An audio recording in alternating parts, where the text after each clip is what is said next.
Más que una predicación, traemos una enseñanza hoy que queremos compartir con ustedes de un tema que tal vez es un poquito complejo, pero creo que podemos hacerlo bien llano y dado el público que tenemos, para que sea bien entendible tanto para los chicos como para toda persona que nos escucha.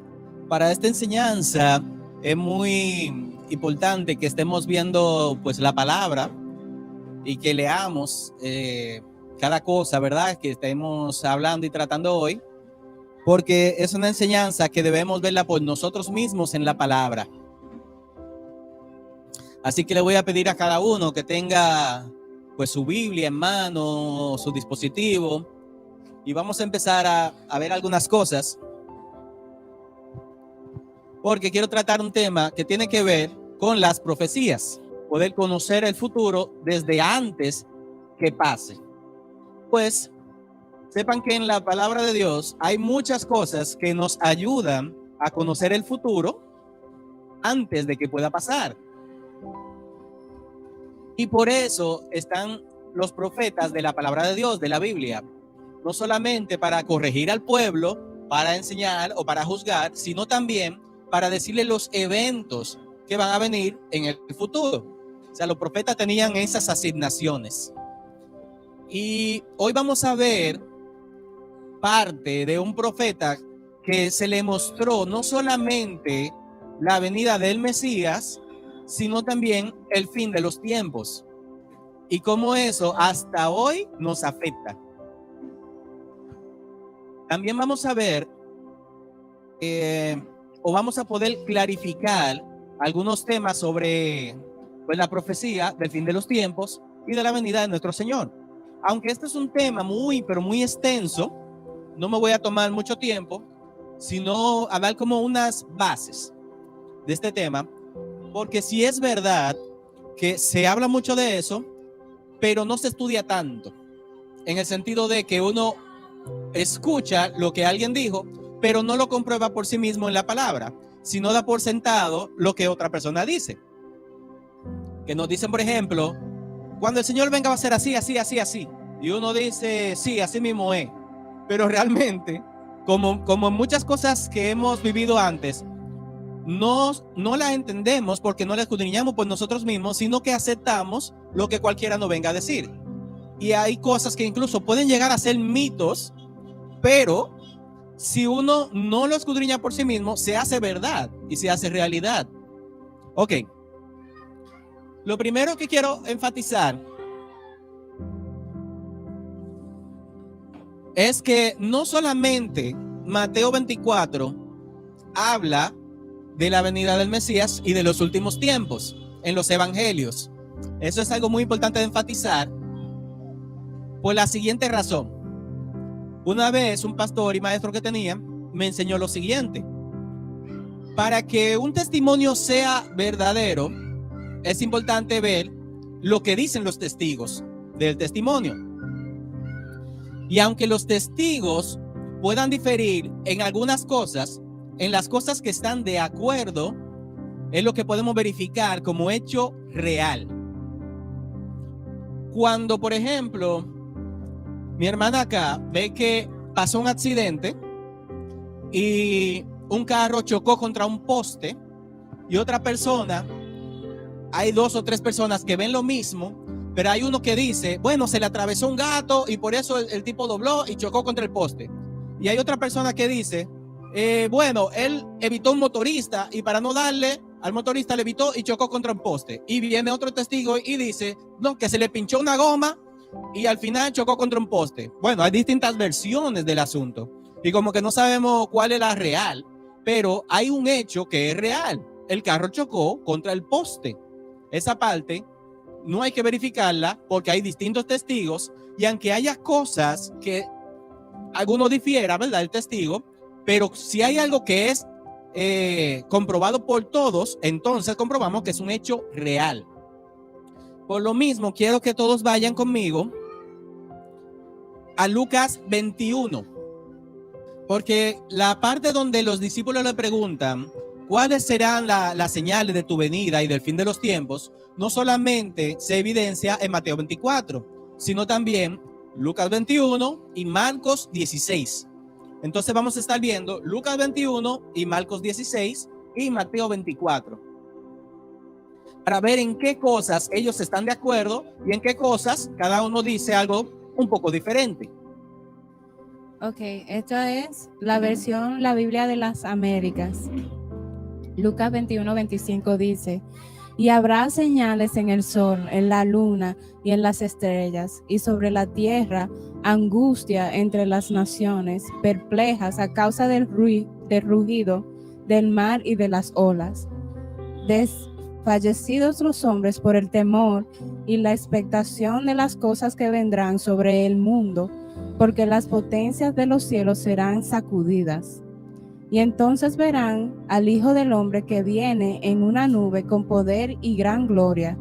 Cuando estas cosas empiecen a suceder, urgíos y levantad la cabeza, porque se acerca vuestra redención.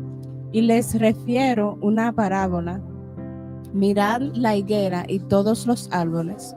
Cuando ya brotan las hojas, al verlos, sabéis por vosotros mismos que el verano ya está cerca. Amén. Hay algo muy importante que empieza a decir mi hermano Eric, para que te prepare para leer Marcos 13. El primer mito que me gustaría hablar sobre él y ver en los evangelios es lo que siempre nos han dicho sobre la venida del Señor, que puede ser hasta ahora mismo. Y llevan no sé cuántos años diciendo que el Señor puede venir hasta ahora mismo, en este momento. Pero hay una contradicción muy fuerte que vemos en la palabra sobre esto. ¿Y cuál es? Si el Señor pudiera venir, por ejemplo, hasta ahora mismo, y hay profecías que no están cumplidas acerca de su venida, eso significaría que se estuviera él mismo contradiciendo a su palabra. Y él no contradice su propia palabra. Incluso para eso, de por sí, de facto, es que están las señales. Porque si no, no hubieran señales ni profecías de su venida, porque eso significaría que hay un checklist que tienen que pasar ciertas cosas antes de que él venga. Entonces, decir o proclamar que él puede venir hasta ahora mismo es algo falso. ¿Por qué? Porque en su palabra él dice que hay profecías que deben ser cumplidas. Y aquí estuvimos leyendo algunas. Vamos a chequear ahora en Marcos 13, a partir del 21, por favor. Amén. Marcos 13, a partir del versículo 21. Entonces, si alguno os dijere, mirad, aquí está el Cristo, o mirad, allí está, no le creáis, porque se levantarán falsos cristos y falsos profetas, y harán señales y prodigios para engañar, si fuese posible, aún a los escogidos. Mas vosotros, mirad, os lo he dicho todo antes. Pero en aquellos días, después de aquella tribulación, el sol se oscurecerá y la luna no dará su resplandor. Las estrellas caerán del cielo y las potencias que están en los cielos serán conmovidas. Entonces verán al Hijo del Hombre que vendrá en las nubes con gran poder y gloria, y entonces enviará sus ángeles y juntará a sus escogidos a los cuatro vientos, desde el extremo de la tierra hasta el extremo del cielo. De la higuera aprended la parábola. Cuando ya su rama está tierna y brotan las hojas, sabéis que el verano está cerca. Así también vosotros, cuando veáis que suceden estas cosas, conoced que está cerca a las puertas. Amén. En aquellos días, ¿qué? ¿Antes o después? Después de la tribulación de aquellos días. Hay muchas personas que dicen, por ejemplo, que Mateo 24 no es cronológico y quieren poner el arrebatamiento antes de que suceda esto. Y hubo una persona con quien yo estaba hablando hace mucho tiempo sobre eso, y esa persona me decía, bueno, después que, por ejemplo, pase esto y metan a alguno en la cárcel, ahí tiene que ser el arrebatamiento. Y yo me quedaba como, ¿seguro? No, espérate, ahí no, me decía, no, ahí no. Después de esto, ahí tiene que pasar el arrebatamiento. Y yo, seguro. Porque cuando tú lees en Mateo 24 también, asimismo, como en los versículos paralelos, los tres testigos afirman que es después de la tribulación de aquellos días. Y después que veamos al Hijo del Hombre viniendo en las nubes, no de forma secreta, lamentando el caso, sino de forma estruendosa, que todo ojo le verá. Entonces mandará a sus ángeles a buscar a sus escogidos desde los cuatro puntos del cielo. Si ahora vamos a Mateo 24, 21, de ahí en adelante. Porque habrá entonces una gran tribulación, tal como no ha acontecido desde el principio del mundo hasta ahora, ni acontecerá jamás. Y si aquellos días no fueran acortados, nadie se salvaría. Pero por causa de los escogidos, aquellos días serán acortados. Como el relámpago sale del oriente y resplandece hasta el occidente, así será la venida del Hijo del Hombre. Donde esté el cadáver, allí se juntarán los buitres. Pero inmediatamente después de la tribulación de esos días, el sol se oscurecerá, la luna no dará su luz, las estrellas caerán del cielo y las potencias de los cielos serán sacudidas. Entonces aparecerá en el cielo la señal del Hijo del Hombre, y entonces todas las tribus de la tierra harán duelo, y verán al Hijo del Hombre que viene sobre las nubes del cielo con poder y gran gloria. Amén. Entonces quedamos en que los tres testigos dan un testimonio cronológico que después de la tribulación de aquellos días, entonces el sol se va a oscurecer, la luna no dará su resplandor, las potencias del cielo serán conmovidas. Hay una parte de la palabra que dice que las estrellas caerán del cielo.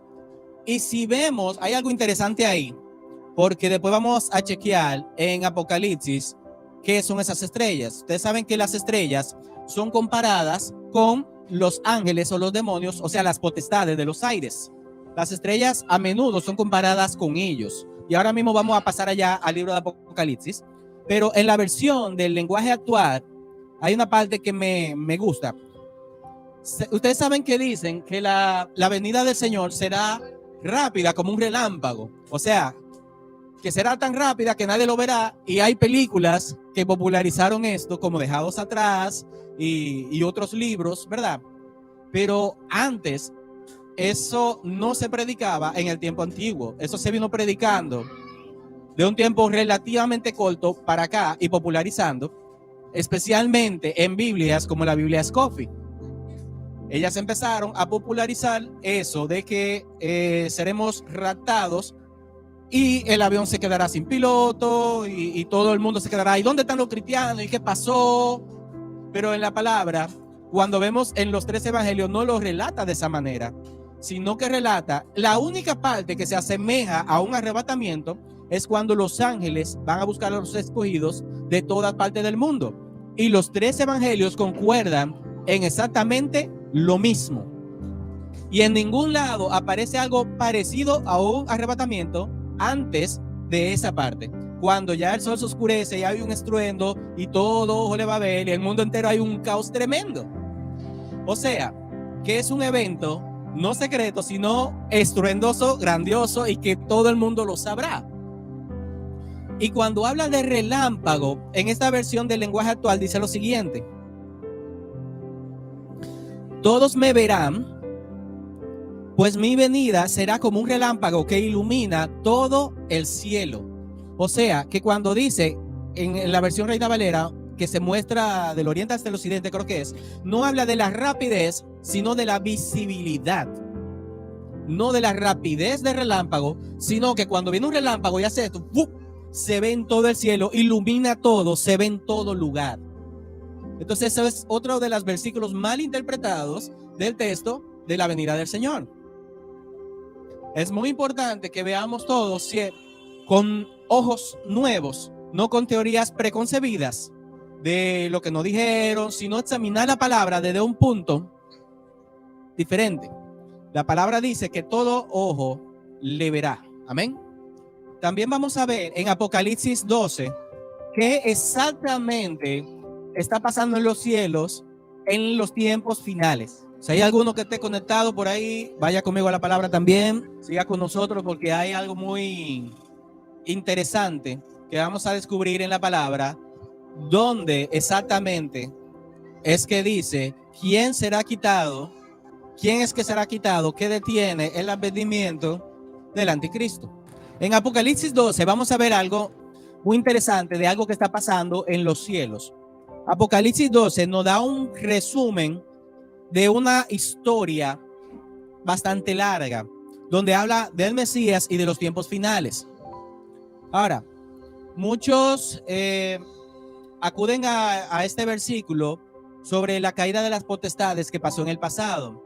Es probable que así sea, pero yo considero que la Biblia es atemporal. Y la palabra dice que debajo del sol no hay nada nuevo. O sea, que lo que fue es lo mismo que será. Las cosas que van a pasar es porque ya en algún momento pasaron. Entonces vamos a ver qué es lo que nos dice la palabra sobre eso en Apocalipsis 12. Apareció en el cielo una gran señal, una mujer vestida del sol, con la luna debajo de sus pies, y sobre su cabeza una corona de 2 estrellas. Y estando encinta, clamaba con dolores de parto, en la angustia del alumbramiento. También apareció otra señal en el cielo. He aquí un gran dragón escarlata que tenía 7 cabezas y 10 cuernos. Esta es la Reina Valera, la que estoy leyendo ahora. La parte B del 4. Y el dragón se paró frente a la mujer que estaba para dar a luz, a fin de devorar a su hijo tan pronto como naciese. Y ella dio a luz un hijo varón que regirá con varas de hierro a todas las naciones. Y su hijo fue arrebatado para Dios y para su trono. Aquí hay algo interesante. Prácticamente nadie hay ningún desacuerdo sobre quién es ese hijo varón que dio a luz la mujer. Todo el mundo está de acuerdo en que es el Mesías, nuestro Señor, ¿verdad? Pero aquí Apocalipsis está narrando algo que ya pasó para el tiempo en que esto fue escrito.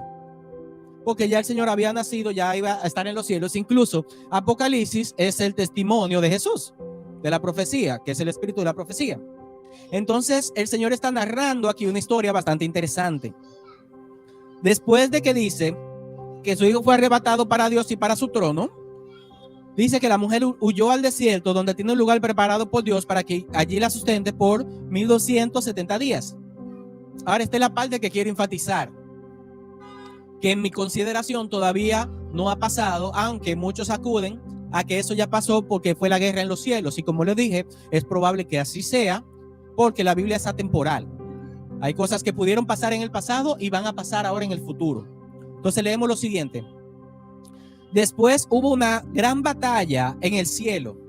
Miguel y sus ángeles luchaban contra el dragón, y luchaban el dragón y sus ángeles, pero no prevalecieron, ni se halló ya lugar para ellos en el cielo.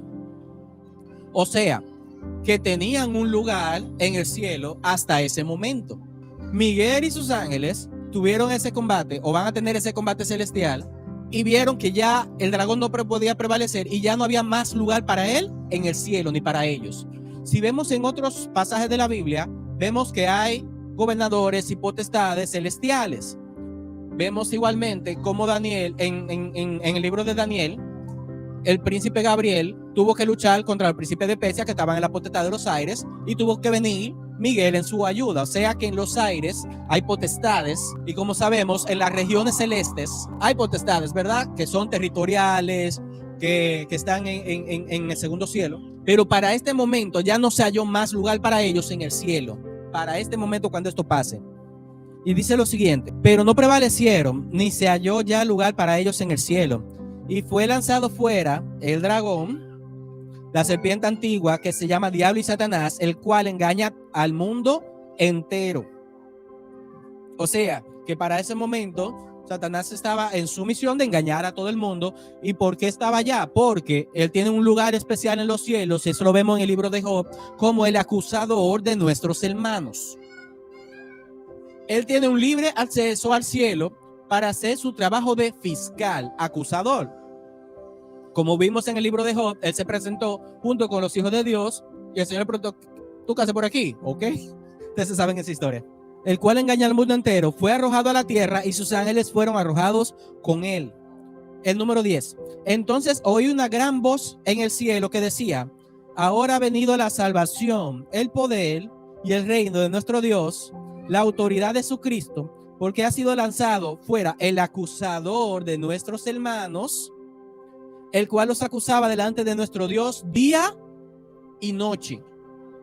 Ahí está la misión del acusador, día y noche. Por eso es que yo digo que esa parte no habla necesariamente de la rebelión que pasó hace tiempo, sino que es algo que va a pasar, porque en la rebelión no había forma de que el acusador estuviera acusando a unos hermanos que todavía no habían sido creados. Entonces eso es una parte que no concuerda de agarrar este versículo para hablar de lo que pasó en el pasado, ¿verdad? Pero no lo descarto tampoco, ¿verdad? Porque uno no conoce todavía todos los detalles de la palabra. Siempre hay que tener la mente abierta a estas cosas. Y luego dice, y ellos le han vencido por medio de la sangre del Cordero y de la palabra del testimonio de ellos, y menospreciaron sus vidas hasta la muerte. Por lo cual alegraos, cielos, y los que moráis en ellos. Ay de los moradores de la tierra y del mar, porque el diablo ha descendido a vosotros con gran ira, sabiendo que tiene poco tiempo. En este momento empieza la gran tribulación. En ese momento empieza la gran tribulación. Y de la ira que habla la palabra, porque hay muchos que dicen, no, nosotros no estamos puestos para ira, pero es verdad. Para la ira del Cordero, para la ira de Dios, nosotros no estamos puestos. Nosotros no vamos a sufrir la ira de Dios. Esa ira viene para el mundo entero. Todo el mundo va a sufrir la ira de Dios, excepto los que somos salvos por Él. Ahora, cuando dice que el diablo ha descendido a vosotros con gran ira, sabiendo que tiene poco tiempo, de esa ira es que uno tal vez no se vaya a salvar y que la tribulación sea en ese preciso momento. Cuando una persona le diga, no, porque la palabra dice que Dios no nos ha puesto para ira, usted puede preguntarle, ¿cuál ira? ¿La de Dios o la de Satanás? ¿Cuál de las dos tú me hablas? La mayoría de las personas que usted le pregunte eso se va a quedar como, ¿cómo así? ¿Hay una ira de Satanás? Ahí está, Apocalipsis 12. Y cuando vio el dragón que había sido arrojado a la tierra, persiguió a la mujer que había dado a luz al hijo varón, y se le dieron a la mujer 2 alas de la gran águila para que volase de delante de la serpiente al desierto, a su lugar donde es sustentada por tiempos y la mitad de un tiempo. Sabemos que esos son los 3 años y medio, pero no vamos a entrar a toda esa simbología porque quiero permanecer tranquilo y simple. Y la serpiente arrojó de su boca tras la mujer agua como un río para que fuese arrastrada por el río. Pero la tierra ayudó a la mujer. Pues la tierra abrió su boca y tragó el río que el dragón había echado de su boca. Entonces el dragón, aquí vuelve y menciona, se llenó de ira contra la mujer y se fue a hacer guerra contra el resto de los descendientes de ella. ¿Y quiénes son los descendientes de esa mujer? ¿Quiénes fueron los que salieron después que la predicación de la palabra se expandiera por medio de los hijos de Israel? De esos que estaban con el Mesías. ¿De dónde viene el evangelio? De ahí, de Israel. Los descendientes de ahí, que somos nosotros, todo el mundo que está en este tiempo y permanece en el pacto del Señor, dice, los que guardan los mandamientos de Dios y tienen el testimonio de Jesucristo, son los descendientes de ella, con el cual el diablo desciende con gran ira para hacer guerra. Entonces hay una ira que tenemos que prepararnos, que es la ira del enemigo que viene descendiendo con gran ira porque sabe que tiene poco tiempo. Y el último versículo paralelo que quiero que vean, porque saben que dice la palabra que el hombre de pecado no se va a manifestar porque hay quien lo detiene, ¿verdad? Normalmente hemos escuchado que es la iglesia o es el Espíritu Santo quien detiene al hombre de pecado. Y en esa parte, no sé si lo puede buscar de un momento por ahí, el versículo que lo dice. Por ahí, ¿lo tienes? En esa parte dice, ustedes saben, ya hemos hablado de esto, ustedes saben quién es que lo detiene. Pero nosotros que no estuvimos ahí en el momento en que estuvieron hablando, no lo sabemos, porque en ese capítulo no nos lo están diciendo. Pero hay una parte en la palabra que sí lo dice. Y ahora vamos a ver qué parte es que lo dice, esa parte. ¿Quién será quitado?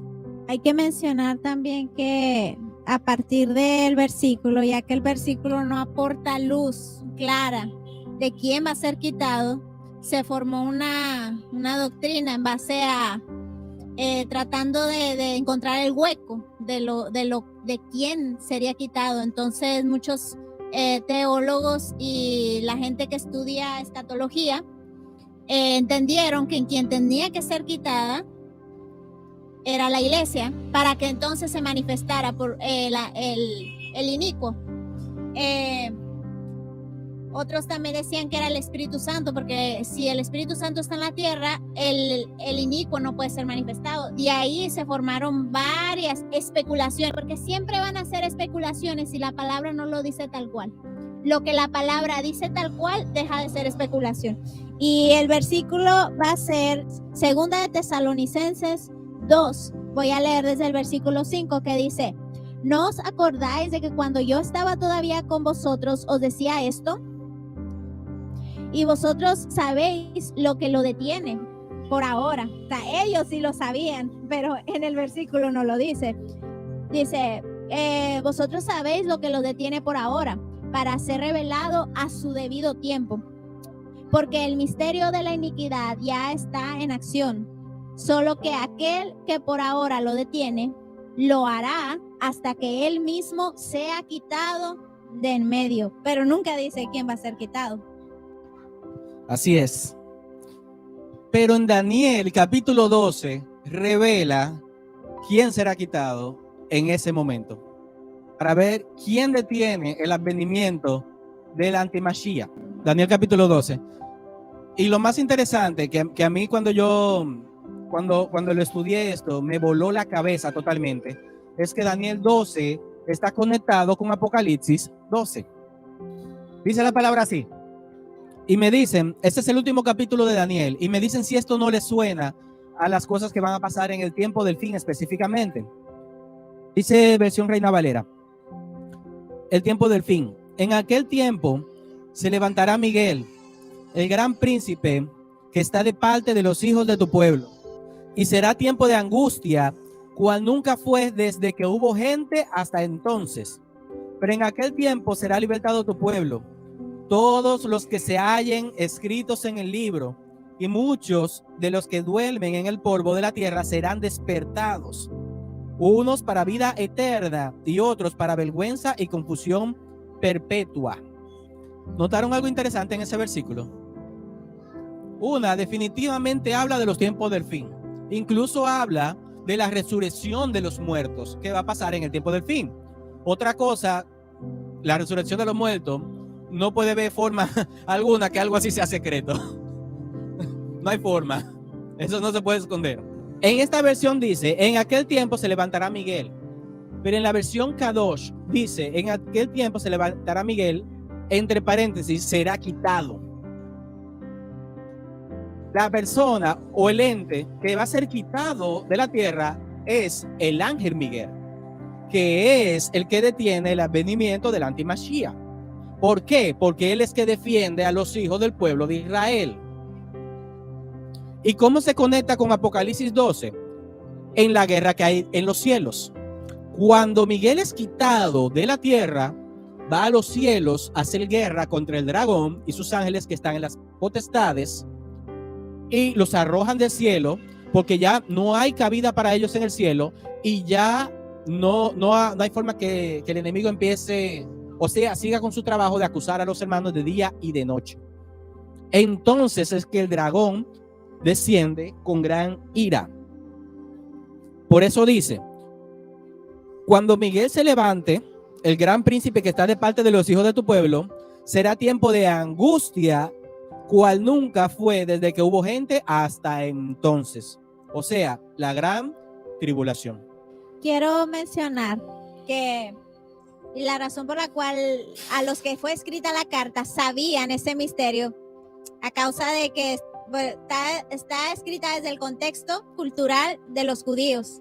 Los judíos manejan todo esto. Ellos saben cuál es el príncipe que está de parte de ellos, que defiende el pueblo.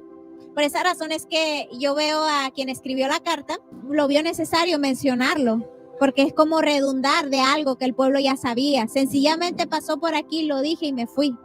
Pero no, él no se imaginaba que en un futuro esto iba a traer tanta confusión, porque yo me imagino que ni siquiera ellos se imaginaban el nivel de alcance que iba a tener el evangelio, no podían ver a futuro. Si no hubieran escrito con más claridad todo esto. Amén, así es. Y como ellos todos eran, o sea, el pueblo judío son estudiantes de la Torá, y la Torá contiene también a los profetas, o sea, el Tanaj contiene a los profetas. Para ellos son importantes la Torá, los profetas y los salmos. Entonces, obviamente conocen las profecías del profeta Daniel, que el libro de Daniel se considera como el apocalipsis del antiguo pacto. Amén. Y por último, para finalizar, para que no se quede en el aire esa partecita que mencionaba Abby, cuando la palabra habla de un abrir y cerrar de ojos, no sé si encontraron el versículo, después se lo mandamos, ¿sí? Léelo, por favor. Sí, para aclarar esa parte, va a estar en 1 Corintios 15. Ok, voy a leer un poquito el contexto, que sería del versículo 50 en adelante, que dice: pero esto digo, hermanos, que la carne y la sangre no puede heredar el reino de Dios, ni la corrupción hereda corrupción. He aquí os digo un misterio: no todos dormiremos, pero todos seremos transformados en un momento, en un abrir y un cerrar de ojos, a la final trompeta, porque se tocará la trompeta y los muertos serán resucitados incorruptibles y nosotros seremos transformados. Parte de la teoría, parte de lo que se dice de que va a ser como un relámpago o va a ser un abrir y cerrar de ojos, fueron malinterpretaciones de ese tiempo. Correcto. Y vemos ahí en la palabra algo que es esclarecedor. Aquí dice: os digo un misterio, no todos dormiremos, pero todos seremos transformados en un momento, en un abrir y cerrar de ojos. Entonces aquí no está hablando de la venida de Cristo en sí, que será un abrir y cerrar de ojos, pum, pum, tan rápido, vino, se fue, no lo vimos, ¿qué pasó? Sino que la transformación de nuestro cuerpo a un cuerpo glorificado será en un abrir y cerrar de ojos. O sea, lo que estemos vivos para ese momento, yo delante, todo lo que estamos aquí y viendo la transmisión, seremos transformados en un momento, en una fracción de segundo, en un abrir y cerrar de ojos. Apenas como pestañamos, seremos transformados, pero eso habla de nosotros y nuestra naturaleza. Que este cuerpo mortal, pum, se va a convertir en incorruptible y ni cuenta nos vamos a dar de cuando pase. Pero no la venida del Señor. Eso será, como vimos en los 3 evangelios, un acontecimiento mundial que todo ojo le verá. Amén. Y por último, para poder cerrar acá, también quiero enfatizar una parte que dice: no, pero será como ladrón en la noche. O sea, puede ser hasta ahora mismo, será como ladrón en la noche, o en un abrir y cerrar de ojos, o como un relámpago. Otra vez fuera de contexto. Porque es cierto que va a ser como ladrón en la noche, pero no para todos. No para todos. Como es un acontecimiento mundial, hay personas que obviamente no están prestando atención a las profecías, nada de la palabra, e incluso ni siquiera le causa mucha atención este tema. Simplemente dicen: no, cuando Él venga, soy salvo, amén, me voy en gloria, se acabó. Pero al mismo tiempo, pasaron tantas apostasías. Cuando se habla de apostasía, se habla de dejar de creer lo que una vez creíste. Hay muchas personas que dejaron el evangelio. ¿Por qué? Porque le estuvieron diciendo muchos años que el Señor venía y nunca vino. Porque solamente decían: no, siempre ha habido terremotos, siempre ha habido guerra, siempre ha habido esto, siempre ha habido lo otro. Pero esas no son las cosas más trascendentales de las profecías que hablan sobre la venida del Señor, ni las más puntuales. pero porque como no se habla de estos temas, hay personas que dejaron de creer incluso en la venida de nuestro Señor y no están apercibidos a los tiempos. Simplemente dicen, no, esto se va a poner malo porque, qué sé yo, la vida es así. Y se acabó. Y no están apercibidos a todo lo que está pasando. Pero en ese versículo de la Biblia, luego se lo voy a mandar en el chat, dice, la venida del Señor vendrá como ladrón en la noche, mas para ustedes que no están en tinieblas, no os sorprenderá como ladrón. Amén. Hay un peligro enorme en que la venida del Señor lo sorprenda a usted como ladrón. Significa que usted no es hijo de la luz. Usted no está en luz, usted está en tinieblas. Entonces, lo que estamos esperando la venida de nuestro Señor y estamos atentos a la profecía, velando. Velar significa estar atento, vigilante. Por eso la palabra manda a dos cosas, velad y orad. A nosotros no nos va a sorprender, porque así como vemos la higuera, que la higuera es Israel, ¿verdad? Como la higuera echa sus ramas, así podemos ver que el verano ya está cerca. O sea, siempre va a haber una señal que nos diga cuando el tiempo se va a acercar. Amén. Vamos a dejarlo hasta esta parte. Luego, cuando el Señor nos permita, podemos profundizar un poquitito más, mirar algunas otras cosas, seguir mirando qué tanto es mito, qué tanto es realidad, qué tanto de lo que nos enseñaron es tal cual. Y cada uno puede pensar de por sí como quiera realmente, pero siempre es bueno tener todas las cartas sobre la mesa para uno poder escudriñar por sí mismo si lo que le dijeron a uno es tal cual o hay algunos baches y cositas como que no cuadran. Amén. Así como hemos salido de muchas creencias, hay muchas otras creencias que necesitamos seguir saliendo. Y por un lado, hay personas que dicen, bueno, no importa saber estos temas, porque como quiera, lo importante es que Cristo viene, y es cierto. Eso es lo más importante, que el Señor viene y que nos vayamos con Él. Pero hay muchas personas que si la cosa se pone fea, si se empiezan a perseguir, que por cierto, paréntesis, ya hay mucha gente que están pasando persecución en otros países y para ellos están sufriendo una gran tribulación. Hay gente que está siendo muerto ahora mismo, gente que está siendo encarcelado y ha pasado años. Y a veces uno en este país, gracias a Dios no pasa eso, no nos damos cuenta, pero eso no significa ni que no nos vaya a pasar o que no esté pasando ahora. Díganle a esas personas en China que están siendo encarcelados que no hay tribulación. Díganle a esa persona que hay musulmanes que los están matando por cambiar o que no vamos antes de la tribulación. Ellos siendo encarcelados y perseguidos. Díganle a ellos que no van a pasar por tribulación cuando ya están pasando. Creo que es muy egoísta pensar que no estamos pasando por tribulación simplemente porque no nos está tocando a nosotros. Amén. Entonces oremos, démosle gracias al Señor por este tiempo. Pidámosle al Señor que nos siga pues revelando más de su palabra